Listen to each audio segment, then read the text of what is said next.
ఇగో ఈరోజు ఆదివారం ఉంటుంది. ఎందుకంటే మేము బిర్యానీ చేసుకున్నాము. ఇక చూడండి, వీళ్ళ అమ్మ చేస్తుంది బిర్యానీ, ఈ అమ్మలు తింటారు. గాయమదుడు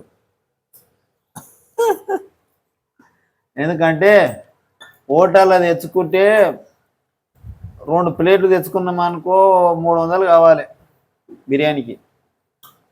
300 అయితే ఒకప్పుడు కూడా సరిపోదు. నేనేం చేస్తా అంటే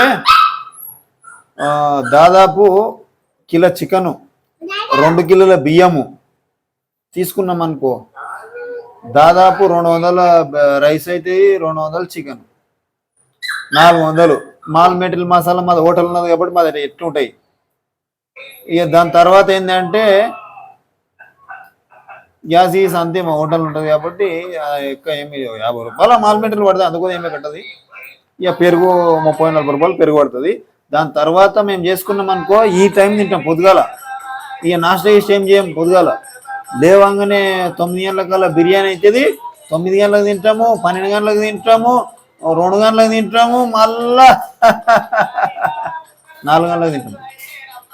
మీరు అనుకుంటే కడపా కాదు అతానం తింటాం అనుకుంటారు, కొద్ది తింటాము. కాకపోతే మేము హోటల్ స్టైల్లోనే బిర్యానీ చేసుకుంటాం కానీ మంచి టేస్ట్ వస్తుంది, బాగా తింటాము. మీరు కూడా కామెంట్ చేయండి. ఎందుకంటే మరి హోటల్లో మళ్ళీ సండే పూట పోవాలంటే హాస్టల్ ఏమి పోవాలి. మీరు అనుకుంటారు నీదే హోటల్ పెట్టుకుని ఈ విధంగా మాట్లాడతాం మేము అనుకుంటారు. మేము బిర్యానీ చేయము, ఫ్రైడ్ రైస్ నూడిల్స్ మంచూరియా చేస్తాము.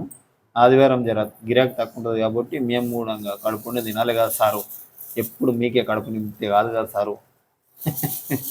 అట్లని తింటాము. Okay, thank you. మరి ఈరోజు మీరేం కూర చేసారు? చికెనా మటనా చెప్పండి. మళ్ళా ఇక చేపలు అయితే చెప్పకుండా, నేను తినాను చేపలు. మటన్ కూడా తినాను, ఓన్లీ చికెను, అది కూడా షేర్వా. Thank you.